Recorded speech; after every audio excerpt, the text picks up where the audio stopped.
in Peak by K. Anders Ericsson, there's a passage where he talks about decision making and specifically talks about how expert decision makers are able to survey, let's say, a chessboard and see a number of different potential solutions and immediately then pick the best solution from all of the options. This is traditionally how we think of decision making, that the experts are able to come up with more options, and then from those options they're able to come up with the best option. But in the works of Gary Klein, who's a researcher into decision making, who looks specifically at decision making in more time stress situations or more pressure situations, such as firemen or the military, especially, he's found that that's not how expert decision makers in these time stressed environments actually make decisions. Rather than looking at all of the potential options and picking the best one, they're quickly able to hone in on a single option. And then, most of the time that single option is going to be the correct option, but they have the flexibility that if they start to go down this road of this first option and realize that it's a mistake, they're flexible enough to make a change. And so to me, this is one of the problems with looking at studies of chess and equating it to basketball. Because basketball would be a time stress decision. If I'm dribbling down the court, in my mind, I'm probably not thinking of every potential option that I could do. Okay, well, I could stop right now, I could pass right now, I could keep going. Which of my team I'm going to pass to? This one, no, this one, no, this one. It takes too long. Instead, I'd imagine that the best decision makers are more like the ones in Gary Klein's study, where they're able to fixate on the right option more times than not, but have the flexibility. So if I'm coming down the court, I see an open lane, I decide I'm going hard to the basket, but if at the last second somebody rotates over to take a charge, I have the awareness that I can make that pass, to my teammate who the player rotated away from.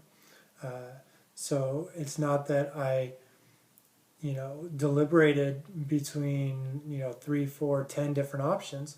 It's that I immediately decided on what I thought was the best option, but I had enough flexibility that when that option was taken away, I found the second option, or an option that's just as good, or in that case maybe even better. Whereas maybe a non-expert decision maker makes that initial push towards the basket, the player rotates over, and now we have a charge because they're not able to, they lack maybe the flexibility or the awareness to find that second option once they've made an initial decision.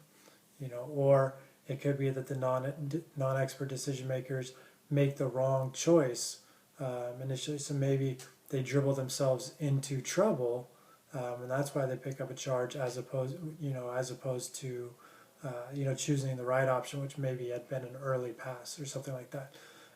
So again, I know a lot of coaches are reading Peak right now, and there's a lot of generalizations made between studies of different disciplines. And one thing, if I learned anything when I was going to graduate school, it's the problems with transferring studies or generalizing studies beyond the group that studied. So taking chess studies and generalizing them to any sport, can be problematic.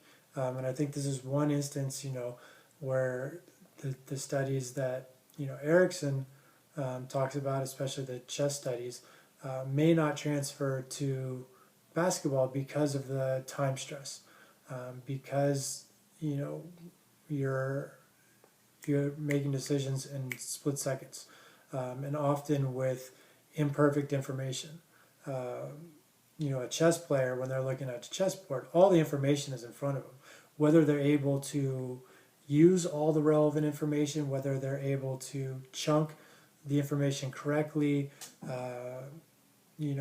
that probably depends on their expertise. But there's no extraneous information that they need to know that's not on the board.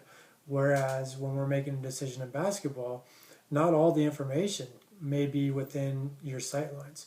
So as you're driving to the basket, there may be players behind you, or if you're turned slightly towards the right, there may be information outside of your visual field, behind and to the left of you, that could impact or have relevance in that decision that you're trying to make. And so for these reasons, the imperfect information and the time stress of making a decision, I question whether chess is transferable to those situations. And I lean more towards the studies of Gary Klein, talking about firefighters and military and making time stress decisions.